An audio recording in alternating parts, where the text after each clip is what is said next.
अस्सलाम वालेकुम students, welcome to my channel. आज हम ENG 201 का लेक्चर नंबर 5 स्टार्ट करने लगे हैं और आज के हमारे लेक्चर का टॉपिक है इफेक्टिव कम्युनिकेशन में डिफाइनिंग ऑब्जेक्टिव्स। ठीक है, डिफाइनिंग ऑब्जेक्टिव्स का मतलब है ये डिसाइड करना कि आपका डॉक्यूमेंट या मैसेज जो है उसको क्या अचीव करना चाहिए ताकि वो सक्सेसफुल हो। ये स्टेप बहुत इंपॉर्टेंट है और ये ऑडियंस एनालिसिस के कॉन्सेप्ट से डायरेक्ट लिंक करता है जो हमने प्रीवियस लेसन में सीखा है। ठीक है, हर डॉक्यूमेंट लिखने का एक क्लियर पर्पस होना चाहिए, एक ऐसा गोल जिसे राइटर और रीडर दोनों इजीली समझ सकें। टेक्निकल या साइंटिफिक डॉक्यूमेंट्स के लिए बहुत सारे पर्पसेस हो सकते हैं, लेकिन जनरली चार मेन कैटेगरीज होती हैं इसकी। अब ये है कि टू प्रोवाइड इंफॉर्मेशन, कि किसी टॉपिक या प्रोसेस की डिटेल्स देना, टू गिव इंस्ट्रक्शंस, किसी चीज को कैसे करना है ये बताना, to persuade the reader, reader को कन्विंस करना या इन्फ्लुएंस करना, टू इनैक्ट और प्रोहिबिट समथिंग, कि कोई एक्शन परफॉर्म करवाना या रोकना। ठीक है, अपने डॉक्यूमेंट का एक्सप्लिसिट पर्पस स्टार्ट में क्लियर करें, जैसे कि एब्स्ट्रैक्ट, एग्जीक्यूटिव समरी या इंट्रोडक्शन में। कभी कभी फॉर्मल स्टेटमेंट ऑफ ऑब्जेक्टिव्स भी जरूरी होते हैं। ठीक है, आइडेंटिफाई करें कि डॉक्यूमेंट किसके लिए बनाया जा रहा है, कौन सा पर्सन, एजेंसी या कॉन्ट्रैक्ट जो है को रिक्वायर या ऑथराइज कर रहा है। ठीक है, सिर्फ एक्सप्लिसिट गोल्स ही नहीं, इम्प्लिसिट गोल्स भी होते हैं जो इनडायरेक्टली अचीव करना होते हैं, जैसे रिलेशनशिप स्टैब्लिश करना, ट्रस्ट और क्रेडिबिलिटी क्रिएट करना, एक्शंस को डॉक्यूमेंट करना।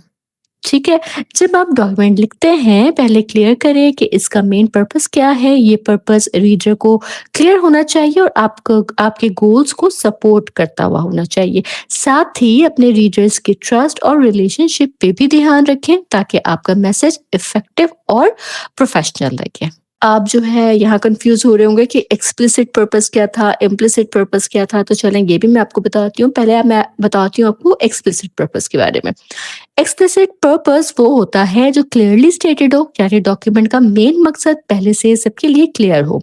जैसे कि पहले डिस्कस हुआ कि साइंटिफिक और टेक्निकल डॉक्यूमेंट के जो प्रिंसिपल पर्पस है वो आम तौर पे चार एक्शंस में से होते हैं: to provide information, to give instructions, to persuade the reader और टू इनेक्ट और प्रोहिबिट समथिंग। ठीक है, हर डॉक्यूमेंट का ओवरऑल पर्पस कुछ भी हो, लेकिन उसके डिफरेंट सेक्शंस का अपना स्पेसिफिक पर्पस होता है। ठीक है, डॉक्यूमेंट दैट प्रोवाइड इंफॉर्मेशन, इसमें दो टाइप्स हो सकती है डॉक्यूमेंट के: लिटरेचर रिव्यू हो सकता है या स्पेसिफिकेशन हो सकती है।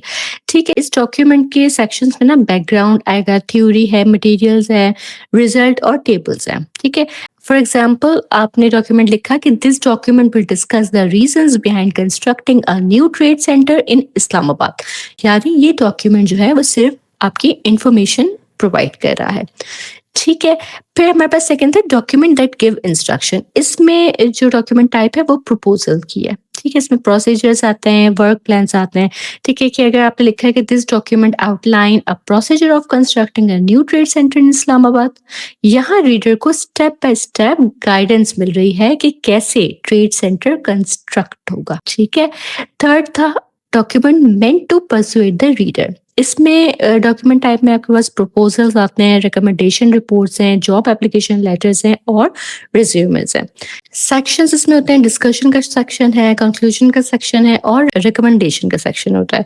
ठीक है, कि जैसे अगर लिखा हो this document proposes a feasibility study for constructing a new trade centre in Islamabad, यहाँ डॉक्यूमेंट का मकसद रीडर को कन्विंस करना है कि प्रपोजल एक्सेप्ट हो या कोई एक्शन लिया जाए। फोर्थ है डॉक्यूमेंट मेंट टू इनेक्ट और प्रोहिबिट समथिंग।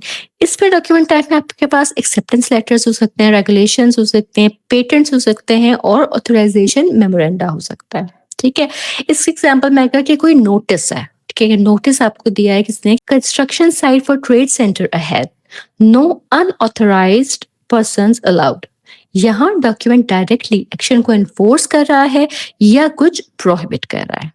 ठीक है, तो लेकिन जब भी आप डॉक्यूमेंट लिख रहे हैं सबसे पहले ये डिसाइड करें कि इसका एक्सप्लिसिट पर्पस क्या है। हर टाइप ऑफ डॉक्यूमेंट अपने स्पेसिफिक पर्पस के लिए बनाया जाता है, चाहे इन्फॉर्मेशन देना हो, इंस्ट्रक्शन देना हो या रीडर को परसुएट करना हो या फिर कोई एक्शन एनफोर्स करवाना हो या प्रोहिबिट करवाना हो। ठीक है, हर सेक्शन का भी अपना क्लियर रोल होता है और ये क्लैरिटी ही आपके डॉक्यूमेंट को प्रोफेशनल और इफेक्टिव बनाती है। ठीक है जी, इसके बाद हम देखते हैं इम्प्लिसिट पर्पस। इम्प्लिसिट पर्पस वो होता है जो डॉक्यूमेंट क्लियरली स्टेटेड ना हो। ठीक है, एक्सप्लिसिट जो है वो क्लियरली स्टेटेड है, इम्प्लिसिट क्लियरली स्टेटेड नहीं है। ठीक है, लेकिन फिर भी बहुत इंपॉर्टेंट होता है ये। जब आप डॉक्यूमेंट लिखते हैं सिर्फ एक्सप्लिसिट गोल ही नहीं बल्कि कुछ अनस्टेटेड इम्प्लिसिट गोल्स भी ध्यान में रखने चाहिए, जैसे कि to establish a relationship, to create trust and establish credibility. ठीक है, और टू डॉक्यूमेंट एक्शंस। तो एस्टेब्लिश रिलेशनशिप को देखें अगर, तो देखें कम्युनिकेशन ना सिर्फ इंफॉर्मेशन देने का काम नहीं करती है, बल्कि राइटर और रीडर या स्पीकर और लिसनर के बीच एक पॉजिटिव रिलेशनशिप भी स्टैब्लिश करती है। ठीक है, एक well written letter of inquiry professional connection start कर सकता है जो सालों तक चल सकता है। ठीक है, रिसर्च रिपोर्ट के रीडर्स अक्सर ऑथर्स के साथ लॉन्ग और फ्रूटफुल कोरेस्पॉन्डेंस स्टार्ट कर देते हैं। इवन सिंपल इंस्ट्रक्शंस और टेक्निकल डॉक्यूमेंटेशन अगर यूजर के नीड को ध्यान में रख कर लिखी जाए तो ये पॉजिटिव रिलेशनशिप एस्टैब्लिश कर सकती है बिटवीन यूजर एंड प्रोड्यूसर। ठीक है जी, सेकंड गोल इसका है to create trust and establish credibility. तो टेक्निकल और साइंटिफिक राइटिंग के अंडरलाइंग गोल जो है वो होता है कि रीडर आपकी क्रेडिबिलिटी पे ट्रस्ट करे। साइंटिफिक और टेक्निकल राइटिंग प्रिसीजन पर बेस्ड होती है। हर डॉक्यूमेंट में कंटेंट, स्टाइल और ऑर्गेनाइजेशन इतना एक्यूरेट होना चाहिए कि रीडर का कॉन्फिडेंस बना रहे। स्टेटमेंट को केयरफुली क्वालिफाई करें अगर जरूरत हो, सिर्फ असम्पशंस या गेसेस पे क्लेम ना करें। अगर रीडर आपकी एबिलिटी या इंटेंट पे डाउट करे तो डॉक्यूमेंट इफेक्टिव नहीं रहेगा। ठीक हो गया, ट्रस्ट और क्रेडिबिलिटी स्टैब्लिश करना बहुत जरूरी है। थर्ड गोल है टू डॉक्यूमेंट एक्शन। टेक्निकल और साइंटिफिक राइटिंग का जो है ये बहुत इंपॉर्टेंट गोल होता है कि एक्शंस और थॉट्स को परमानेंटली रिकॉर्ड किया जा सके। रिटन कम्युनिकेशन ज्यादा परमानेंट होती है compare to spoken communication. Important observation, suggestions, objections को राइटिंग में रिकॉर्ड करें। प्रोजेक्ट्स, एक्सपेरिमेंट्स और डेडलाइंस को डॉक्यूमेंट में रिकॉर्ड करना क्रूशियल है for accuracy, project success and intellectual property rights. ठीक है, जैसे अगर एक्सपेरिमेंट के नोट्स, प्रोजेक्ट प्लान और टेक्निकल प्रोसीजर के डिटेल डॉक्यूमेंटेशन फ्यूचर रेफरेंस और अकाउंटेबिलिटी के लिए जरूरी है। तो लेकिन जब आप डॉक्यूमेंट लिखते हैं हर वक्त ये याद रखें कि सिर्फ एक्सप्लिसिट गोल्स ही नहीं इंपॉर्टेंट बल्कि इम्प्लिसिट गोल्स भी डॉक्यूमेंट को प्रोफेशनल, इफेक्टिव और क्रेडिबल बनाते हैं। ये गोल्स जो हैं वो रीडर के साथ रिलेशनशिप बिल्ड करने में हेल्प करते हैं, ट्रस्ट और क्रेडिबिलिटी स्टैब्लिश करने में हेल्प करते हैं और इम्पॉर्टेंट एक्शंस और डिसीजन का परमानेंट रिकॉर्ड मेंटेन करने में हेल्प करते हैं। ठीक है जी, आगे हम बात करते हैं स्टेटमेंट ऑफ ऑब्जेक्टिव्स की। स्टेटमेंट ऑफ ऑब्जेक्टिव्स वो पार्ट होता है जहां आप अपने डॉक्यूमेंट का मेन गोल या पर्पस शुरू में क्लियरली स्टेट करते हैं। ये रीडर्स को अलर्ट करता है कि ये डॉक्यूमेंट इंपॉर्टेंट है और आगे पढ़ना चाहिए। सही है, जैसे हाइड्रो इलेक्ट्रिक पावर प्लांट का इंजीनियर अपने सुपीरियर्स को अलर्ट कर रहा है प्रॉब्लम के बारे में जो बाद में एक्सप्लोजन का सबब बनी। ठीक है, मेमोरेंडम में लिखा गया है कि this letter is written to ensure that management is fully aware of seriousness of current erosion problem in the section 3 from an engineering standpoint. ये एक अच्छी एग्जाम्पल है स्टेटमेंट ऑफ ऑब्जेक्टिव की, क्योंकि ये क्लियर और प्रिसाइज है और रीडर को इमीडिएटली समझ आ सकता है कि डॉक्यूमेंट का मकसद क्या है। ठीक है, ऑब्जेक्टिव डिफाइन करने के ना तरीके होते हैं जिसमें जैसे जब आप डॉक्यूमेंट लिखने जा रहे हैं सबसे पहले अपना ऑब्जेक्टिव क्लियरली डिफाइन करें। ये आपको गाइड करेगा कि आप क्या लिखना चाहते हैं और कैसे लिखना है इस चीज को। ठीक है, जैसे अली एक फ्रेश ग्रेजुएट है, ठीक है, कि जूनियर सॉफ्टवेयर इंजीनियर बना है वो एडम सॉफ्ट में। सही हो गया, अली के बॉस ने उसे कहा कि 2 वाइस प्रेसिडेंट्स प्रोग्रेस रिपोर्ट चाहते हैं। अब अली को डिसाइड करना है कि रिपोर्ट में क्या इंक्लूड करे। ठीक है, अगर अली अपने ऑब्जेक्टिव क्लियर और प्रिसाइज डिफाइन करेगा तो राइटिंग का प्रोसेस स्मूथ और फोकस्ड होगा। अच्छा, यहाँ ना हमारे पास सब कुछ गाइडलाइंस भी हैं। देखिए गाइडलाइंस जो है ना वो हेल्प करती हैं कि आप अपना पर्पस क्लियरली डिफाइन करें ताकि रीडर को समझ आए कि डॉक्यूमेंट किस चीज़ के बारे में। ठीक है, गाइडलाइंस सिखा रही होती हैं कि आप अपने रीडर को एनालाइज करें, उसकी नीड्स, बैकग्राउंड और प्रेफरेंसेस समझें ताकि आपका लिखा हुआ जो कंटेंट है वो उनके लिए रेलेवेंट और अंडरस्टैंडेबल हो। ठीक है। इन्हीं के थ्रू क्या होता है कि ये पता चलता है कि कैसे लिखना चाहिए ताकि रीडर पॉजिटिवली इन्फ्लुएंस हो, बिना ज़्यादा इमोशनल हुए। ठीक है? गाइडलाइंस ये हमें सिखा रही होती हैं कि लिखने का फोकस रीडर पर रखें ताकि वो आसानी से जो है वो बात को समझे और इसको छोड़ देते हैं। ठीक है? जब रीडर को एक कंसिस्टेंट और क्लीन डॉक्यूमेंट मिलता है, तो उसका ट्रस्ट जो है वो राइटर पे बढ़ता है और वो कंटेंट को ज़्यादा सीरियसली लेता है। हैंड आउट में हमें तो यहाँ इस कोर्स में हमें 5 गाइडलाइंस भी दी हुई हैं, ठीक है? तो एक-एक करके हर गाइडलाइन को भी समझते हैं। गाइडलाइन 1 हमारे पास है आइडेंटिफाई फाइनल रिजल्ट। जब आप ऑब्जेक्टिव्स डिफाइन करते हैं, सबसे पहले ये सोचिए कि फाइनल रिजल्ट या आउटकम्स जो हैं वो क्या चाहिए, ठीक है? ये हेल्प करता है कि राइटिंग में आपका एक्शन हमेशा डिजायर्ड रिजल्ट अचीव करने के लिए फोकस्ड हो।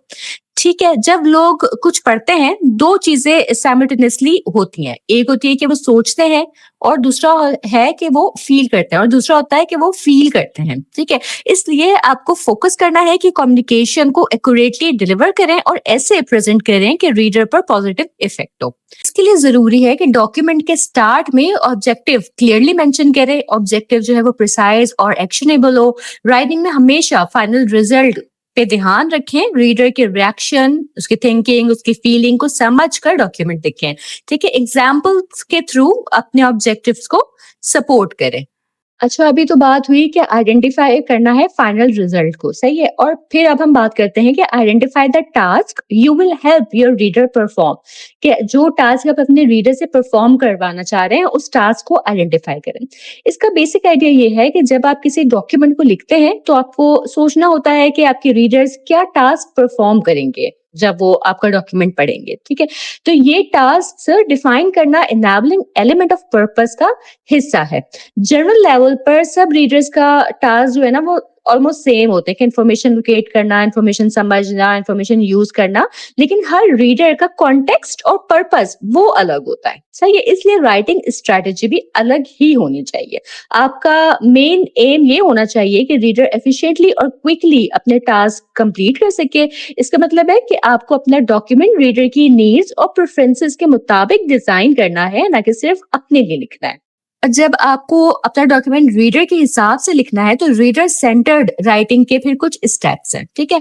उसमें 3 स्टेप्स आ जाते हैं। आइडेंटिफाई द क्वेश्चन, जो रीडर आपसे पूछेंगे कि कौन सा फर्नेस ज्यादा एफिशिएंट है, कौन सा कॉस्ट इफेक्टिव है, एयर पॉल्यूशन का इफेक्ट क्या है, इस तरह के सवालात वगैरह। ठीक है, आइडेंटिफाई स्ट्रेटजी, जो इन क्वेश्चन के आंसर्स प्रोवाइड करे। ठीक है, ऑल्टरनेटिंग पैटर्न यूज करना ताकि कंपैरिजन जो है वो क्लियर हो। Identify ways reader use your answers, कि मैनेजमेंट इजीली जज कर सके कि कौन सा फर्नेस बाय करना बेस्ट होगा। ठीक है, तो ये रीडर सेंटर्ड राइटिंग के स्टेप्स। ठीक है, क्वेश्चन को आइडेंटिफाई करें, स्ट्रेटजी को आइडेंटिफाई करें और वो तरीके आइडेंटिफाई करें जो रीडर इस्तेमाल करे आपके जवाब के लिए। ठीक है, तो देखिए डॉक्यूमेंट लिखते वक्त रीडर के टास्क पे फोकस करें, रीडर सेंटर्ड अप्रोच को प्रायोरिटी दें, इंफॉर्मेशन को इजी टू कंपेयर और स्ट्रक्चर्ड फॉर्मेट में प्रेजेंट करें, क्वेश्चन, स्ट्रेटजी और यूज केस को क्लियर डिफाइन करें। गाइडलाइन 2 में हमें ये बताया गया है कि जब आप किसी डॉक्यूमेंट या कम्युनिकेशन को डिजाइन करते हैं, तो सिर्फ इंफॉर्मेशन प्रोवाइड करना काफी नहीं होता। आपको ये भी सोचना होता है कि आप अपने रीडर्स के एटीट्यूड को कैसे इन्फ्लुएंस या ऑल्टर करेंगे। एटीट्यूड का मतलब है रीडर का सोचने या फील करने का तरीका किसी टॉपिक, आइडिया या आपके पॉइंट ऑफ व्यू के बारे में। रीडर के एटीट्यूड को ऑल्टर करने के भी ना कुछ स्टेप्स हैं कि सबसे पहले ये डिसाइड करें कि आप कौन सा एटीट्यूड चेंज करना चाहते हैं। जैसे आप चाहते हैं कि रीडर्स आपकी क्वालिफिकेशन के बारे में ज्यादा फेवरेबली फील करें या उनका नेगेटिव परसेप्शन जो है वो रिमूव हो। ठीक है, कभी कभी रीडर ऑलरेडी पॉजिटिव फील करते हैं और आपको बस उनकी फेवरेबल एटीट्यूड को और स्ट्रॉन्ग करना होता है। कि अगर आपके पास्ट अचीवमेंट्स के बारे में पॉजिटिव परसेप्शन है रीडर के पास, तो आप प्रेजेंटेशन या रिज्यूमे में इसे हाईलाइट करके उनका एटीट्यूड मजीद पॉजिटिव कर सकते हैं। ठीक है, अगर रीडर्स का एटीट्यूड नेगेटिव है तो आपको उसे चेंज करना होगा। अगर रीडर्स को लगता है कि कोई प्रोसेस या प्रपोजल काम का नहीं है, तो आपको फैक्ट्स, एविडेंस और एक्सप्लेनेशन के थ्रू उनका जो परसेप्शन है उसे चेंज करना होगा। कभी कभी आपको रीडर को कन्विंस करना पड़ता है कि वो चीज पसंद करें जो पहले उनको पसंद नहीं थी। जैसे कि अगर एक नया सॉफ्टवेयर टूल इंट्रोड्यूस कर रहे हैं और रीडर को लगता है ये कॉम्प्लेक्स है, आप एग्जाम्पल और बेनिफिट्स के थ्रू जो है ना उनको परसुएट करेंगे। देखिए, हर कम्युनिकेशन का एटीट्यूड गोल क्लियर होना चाहिए। डिसाइड करें कौन सा एटीट्यूड रिइंफोर्स करना है और कौन से रिवर्स करने हैं। सही है, अपने डॉक्यूमेंट या प्रेजेंटेशन में एग्जांपल्स, एविडेंस और रीजनिंग का यूज करके रीडर के एटीट्यूड को डिजायर्ड डायरेक्शन में गाइड करें। ठीक है, ये हमारे पास गाइडलाइन 2 थी। गाइडलाइन 3 का जो बेसिक आइडिया है वो ये है कि जब आप कोई टेक्निकल या प्रोफेशनल डॉक्यूमेंट लिखते हैं तो सिर्फ कंटेंट लिखना काफी नहीं है, आपको ये समझना भी जरूरी है कि आपके रीडर कौन है और उनकी कैरेक्टरिस्टिक्स क्या है। ये आपको गाइड करेगा कि आपका कम्युनिकेशन उनके लिए इफेक्टिव और अंडरस्टैंडेबल हो। ठीक है, रीडर के जो है वो रीडर्स जो है ना वो 3 रोल्स में सीख रहे होते हैं, डिसीजन मेकर, एडवाइजर और इम्प्लीमेंटर्स। डिसीजन मेकर्स वो लोग हैं जो फाइनल डिसीजन लेते हैं कि ऑर्गेनाइजेशन या डिपार्टमेंट कैसे एक्ट करेगा किसी स्पेसिफिक सिचुएशन में। जैसे मैनेजर या सीईओ जो डिसाइड करे कि कौन सा प्रोजेक्ट अप्रूव होगा या रिजेक्ट होगा। ठीक है, ये डिसीजन मेकर होगा।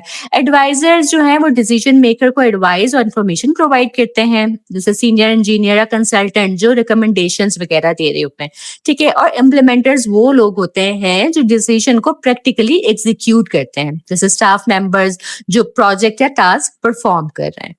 रीडर्स का टॉपिक के साथ फैमिलियरिटी डिटरमिन करती है कि आपको कितना बैकग्राउंड इंफॉर्मेशन देना है। अगर रीडर टॉपिक से अनफैमिलियर है तो आपको ज्यादा एक्सप्लेन करना होगा और ये बताना होगा कि इंफॉर्मेशन उनके लिए कैसे रेलेवेंट है। सही है, हर रीडर का अपना कम्युनिकेशन स्टाइल प्रेफरेंस होता है। ये प्रेफरेंस ऑर्गेनाइजेशन के कस्टमरी प्रैक्टिसेस से भी शेप्ड होती है।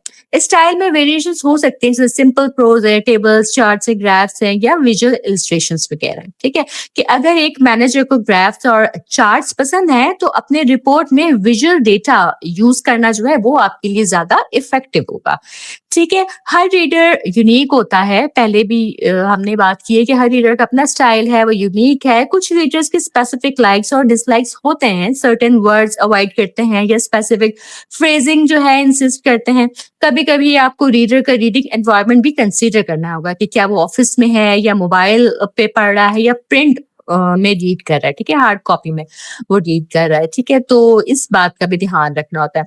रीडर्स के ना सारे पॉइंट्स एक जगह कंसोलिडेट करना जरूरी है। ये लिस्ट सिर्फ फैक्ट्स का कलेक्शन नहीं बल्कि डायनेमिक रिसोर्स है जो आपको गाइड करेगा आपके राइटिंग टास्क में। कि अगर आपको पता है कि रीडर विजुअल लर्नर है और डिसीजन मेकर भी है, तो आप चार्ट्स और कंसाइज समरीज का यूज करके इफेक्टिव और रीडर सेंटर्ड डॉक्यूमेंट जो है वो बनाएंगे।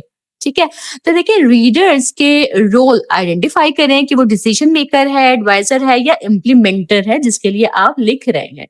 रीडर के टॉपिक फेमिलियरिटी और नॉलेज लेवल को समझें, उनके प्रेफर्ड कम्युनिकेशन स्टाइल को ध्यान में रखें, स्पेशल कैरेक्टरिस्टिक्स और एनवायरनमेंट को कंसीडर करें और सारे इंफॉर्मेशन कंसोलिडेट करके राइटिंग प्रोसेस में गाइड की तरह यूज करें।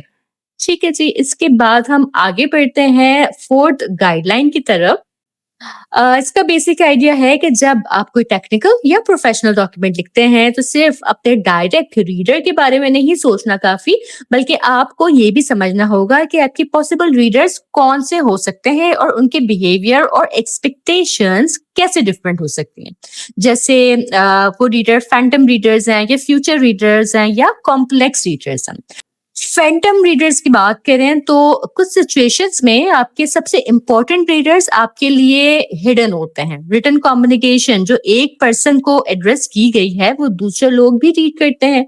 ये रियल लेकिन अननेम्ड रीडर्स को फैंटम रीडर कहा जाता है। ठीक है? जैसे आपने अपना रिपोर्ट डिसीजन मेकर के लिए लिखा, लेकिन वो डिसीजन मेकर्स या मटेरियल एडवाइजर को फॉरवर्ड लेकिन वो जो है डिसीजन लेकिन वो डिसीजन मेकर्स या मटेरियल एडवाइजर को फॉरवर्ड कर देते हैं। आपको राइटिंग के वक्त पता नहीं था कि एडवाइजर भी डॉक्यूमेंट रीड करेगा। ये एडवाइजर्स इस केस में फैंटम रीडर कहलाएंगे। ठीक है, समझ रहे हैं आप इस चीज को कि फैंटम रीडर्स क्या है? देखिए, मैं आप लोगों से बार-बार कहती हूँ, अगर आपको कोई बात समझ में नहीं आई है ना, कोई आपको परेशानी है, डिफ़िकल्टी है या मेरे बताने में कुछ इस तरह का रहा है कि आपको नहीं वो अंडरस्टैंड रहा हुआ है, तो आप ज़रूर मुझसे पूछ सकते हैं और मैं देखिए पूरी यही कोशिश करती हूँ कि मैं आपको इस तरह से समझाऊँ कि आप मेरी बात समझें, ठीक है? पूरा लेक्चर आप इस तरह से अंडरस्टैंड करें कि इसे आप अपने अल्फाज में भी लिख पाएँ, ठीक है? तो यही मेरा मकसद है इन लेक्चर्स को बताने का। तो मैं यही चाहती हूँ आपसे कि अगर आपकी कोई भी क्यूरीज है ना, तो आप मुझे ज़रूर कमेंट सेक्शन में बताया करें। बिल्कुल परेशान ना हो अगर कोई भी टर्म आपको डिफ़िकल्ट लगती है। फिर बात है फ्यूचर रीडर्स की। जब आप अपने रीडर्स आइडेंटिफ़ाई करते हैं, तो ये भी सोचना चाहिए कि आपका डॉक्यूमेंट फ्यूचर में भी जो है वो पढ़ा जा सकता है। सालों बाद भी वो डॉक्यूमेंट आपका पढ़ा जा सकता है, ठीक है? ये रीडर्स जो फ्यूचर में आपका डॉक्यूमेंट पढ़ेंगे, उनको फ्यूचर रीडर कहा जाता है, ठीक है? जैसे एक प्रोजेक्ट प्लान जो आज सबमिट किया गया है, वो 1 साल बाद नए स्टाफ के लिए रेफरेंस का काम करेगा, ठीक है? तो ये जो नया स्टाफ है ना, ये आपके डॉक्यूमेंट का फ्यूचर रीडर है, ठीक है? कॉम्प्लेक्स रीडर जो है वो होते हैं जो डाइवर्स ग्रुप में होते हैं, जैसे different backgrounds, different responsibilities, different agendas, different ways of functioning and communicating. ठीक है कि एक टेक्निकल रिपोर्ट जो मैनेजमेंट, इंजीनियर्स और क्लाइंट्स सबको सेंड की गई है। हर ग्रुप की नीड और प्रायोरिटीज जो है वो अलग हैं फिर, ठीक है? ऐसे रीडर्स के लिए आपको डॉक्यूमेंट का स्ट्रक्चर और कंटेंट जो है वो केयरफुली प्लान करना चाहिए। राइटिंग स्ट्रैटेजी जो है फ्लेक्सिबल और रीडर सेंटर्ड होनी चाहिए। हर टाइप के रीडर का पर्पस, अंडरस्टैंडिंग लेवल और एक्सपेक्टेशन कंसीडर करना जरूरी है आपने, ठीक है? तो देखिए, फैंटम रीडर्स जो है वो हिडन रीडर्स जो ओरिजिनली डॉक्यूमेंट का टारगेट नहीं है, वो फैंटम रीडर्स है। फ्यूचर रीडर्स वो हैं जो आपके डॉक्यूमेंट को हफ्ते बाद, महीने बाद या साल बाद भी पढ़ सकते हैं, ठीक है? और कॉम्प्लेक्स रीडर्स वो हैं जो डाइवर्स ग्रुप है ना, कि डिफरेंट बैकग्राउंड से हैं लोग, तो उनके लिए आपको डॉक्यूमेंट अपना प्रिपेयर करना है। इफेक्टिव राइटिंग के लिए हर टाइप का रीडर कंसीडर करना और डॉक्यूमेंट को उनके लिए एसेसिबल बनाना ना निहायत जरूरी है। ठीक है जी, इसके बाद गाइडलाइन नंबर 5 की तरफ पढ़ते हैं, sample worksheet for defining objectives. Basic ideas पे ये है कि जब आप अपनी कम्युनिकेशन ऑब्जेक्टिव्स डिफाइन करते हैं, तो ये हेल्पफुल होता है कि आप एक वर्कशीट यूज करें। इस वर्कशीट में आप अपने डॉक्यूमेंट को ओवरऑल पर्पस, रीडर्स प्रोफाइल, उनके इंफॉर्मेशन नीड्स और एटीट्यूड सिस्टमेटिकली नोट करते हैं। ये अप्रोच आपको रीडर सेंटर्ड राइटिंग में गाइड करती है, ठीक है? ओवरऑल पर्पस जो है ना, इसका ये है कि ये क्वेश्चन कंसीडर करने से आप अपना डॉक्यूमेंट का ओवरऑल पर्पस समझ सकते हैं। आप क्या लिख रहे हैं, आपको लिखने की जरूरत क्यों पड़ी है और आपका डिजायर्ड आउटकम क्या है। जैसे अगर आप रिपोर्ट लिख रहे हैं, तो प्रोजेक्ट अप्रूवल के लिए लिख रहे होंगे। प्रॉम्प्ट क्या है कि बॉस ने आपसे प्रोजेक्ट का प्रोग्रेस रिपोर्ट मंगवाया है और आउटकम इसमें क्या है कि अप्रूवल और रिसोर्सेस लेना इसका आउटकम है, ठीक है? तो ओवरऑल पर्पस जो है वो आपको अपने डॉक्यूमेंट का समझना है। रीडर्स प्रोफाइल की बात आ जाएगी कि ये क्वेश्चंस जो हैं वो आपके रीडर्स को समझने में मदद करते हैं कि प्राइमरी रीडर कौन है, रीडर का आपके साथ क्या रिलेशन है, रीडर का जॉब टाइटल और रिस्पॉन्सिबिलिटीज क्या है, और कौन से डॉक्यूमेंट रीड जो है वो कर सकता है ये वाला रीडर, ठीक है? रीडर कितना फेमिलियर है आपके कम्युनिकेशन के टॉपिक से और रीडर कितना फेमिलियर है आपके स्पेशलिटी के एरिया से, क्या रीडर के पास कोई स्पेसिफिक कम्युनिकेशन प्रेफरेंस है, ठीक है? तो ये वाले सवाल जो है ना आपके रीडर्स प्रोफाइल बना रहे होते हैं, ठीक है? रीडर का बैकग्राउंड समझने में आपको मदद करते हैं कि अगर रीडर एक मैनेजर है तो बॉटम लाइन और कंसाइज समरी जो है वो प्रिपेयर करेगा, और अगर रीडर एक इंजीनियर है तो वो डिटेल टेक्निकल डेटा जो है वो प्रिपेयर करेगा, ठीक है? आप एक ही डॉक्यूमेंट इन दोनों को नहीं दे सकते, ठीक है? और अगर आप एक डॉक्यूमेंट इन दोनों को दे रहे हैं, तो इस लिहाज से वो डॉक्यूमेंट बनेगा कि वो इन दोनों रीडर्स के लिए जो है एसेसिबल हो, अंडरस्टैंडेबल हो, ठीक हो गया? फिर सी पार्ट्स में है कि रीडर्स इंफॉर्मेशन नीड। तो अब कुछ ये जो क्वेश्चंस है ना, ये आपको हेल्प करते हैं आइडेंटिफाई करने में कि रीडर क्या सीखना चाहता है आपके डॉक्यूमेंट से। की क्वेश्चंस जो रीडर पढ़ते वक्त पूछेगा क्या है, रीडर आंसर्स कैसे सर्च करेगा या इंटरप्रेट करेगा, ठीक है। जैसे प्रोजेक्ट प्रपोजल में रीडर पूछेगा कॉस्ट कितनी है, रिसोर्सेज अवेलेबल है या नहीं, टाइमलाइन फिजिबल है या नहीं, ठीक है। तो रीडर की इंफॉर्मेशन नीड्स ये आपको कंसीडर करनी है। फिर है कि रीडर्स यूज ऑफ इंफॉर्मेशन, ये समझना जरूरी है कि इंफॉर्मेशन कैसे यूज करेगा, उनके पॉइंट्स ऑफ कंपैरिजन क्या होंगे। कि अगर डॉक्यूमेंट में फर्नेस सिलेक्शन का कंपैरिजन है तो रीडर दोनों ऑप्शंस को कॉस्ट, एफिशिएंसी और कंस्ट्रक्शन टाइम की बेसिस पर इवैल्यूएट करेगा। साथ ही ये भी कंसीडर करें कि इंफॉर्मेशन का इफेक्ट रीडर और ऑर्गेनाइजेशन पे क्या होगा, ठीक है जी। और फिर है रीडर्स एटीट्यूड। ये क्वेश्चन जो है आपको रीडर का एटीट्यूड समझने में हेल्प करते हैं कि रीडर का एटीट्यूड आपके सब्जेक्ट के टुवर्ड्स क्या है, रीडर का एटीट्यूड आपके टुवर्ड्स क्या है। अगर रीडर ने पहले से आपकी रिपोर्ट में मिस्टेक्स देखी है तो वो स्केप्टिकल हो सकता है, और अगर रीडर पहले आपके काम से इम्प्रेस्ड है तो वो पॉजिटिव एटीट्यूड के साथ पढ़ेगा आपकी रिपोर्ट को, ठीक है। तो देखिए वर्कशीट के ये 5 एलिमेंट्स आपके ऑब्जेक्टिव्स को क्लियरली डिफाइन करने में गाइड करते हैं। वो 5 एलिमेंट्स क्या हैं? Overall purpose, readers profile, readers information needs, readers use of information and readers attitude. ये अप्रोच रीडर सेंटर्ड कम्युनिकेशन के लिए एसेंशियल है। अगर आप ये सिस्टमैटिकली फॉलो करते हैं तो आपके डॉक्यूमेंट्स इफेक्टिव, क्लियर और एक्शनेबल होंगे। इसको भी मैं आपके लिए समराइज कर देती हूँ कि देखें लेक्चर नंबर 5 में हमने इफेक्टिव कम्युनिकेशन में डिफाइनिंग ऑब्जेक्टिव्स को पढ़ा, ठीक है। इस पर फोकस किया गया पढ़ा है। इस लेसन का मेन पर्पस ये समझाना है कि किसी भी डॉक्यूमेंट या कम्युनिकेशन को लिखने से पहले उसके ऑब्जेक्टिव्स और रीडर्स को क्लियरली समझना कितना जरूरी है।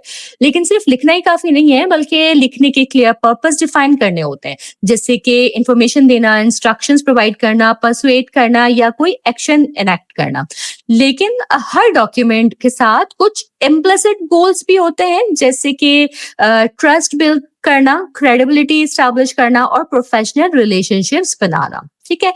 लेसन में ये भी बताया गया है कि लिखने से पहले अपने कम्युनिकेशन के स्टेटमेंट ऑफ ऑब्जेक्टिव लिखने चाहिए ताकि रीडर को समझ आए कि डॉक्यूमेंट किस बारे में है और क्यों इम्पोर्टेंट है। फिर राइटर को ये डिसाइड करना चाहिए कि वो अपने रीडर्स के लिए कौन सा टास्क आसान बनाना चाहता है, जैसे कंपैरिजन, अंडरस्टैंडिंग या डिसीजन मेकिंग। सही है। ये सब करते हुए हमेशा रीडर सेंटर्ड अप्रोच अडॉप्ट करनी चाहिए, जहां लिखने का फोकस रीडर की नीड और अंडरस्टैंडिंग पर हो, ठीक है। साथ ही हमने ये भी समझा है कि लिखने वाले को रीडर्स के एटीट्यूड और कैरेक्टरिस्टिक्स समझने चाहिए कि उनका रोल क्या है, क्या वो डिसीजन मेकर है, एडवाइजर है या इम्प्लीमेंटर है, उनकी फैमिलियरिटीज क्या है, उनके प्रेफर्ड कम्युनिकेशन स्टाइल और उनके स्पेशल ट्रेड्स क्या है।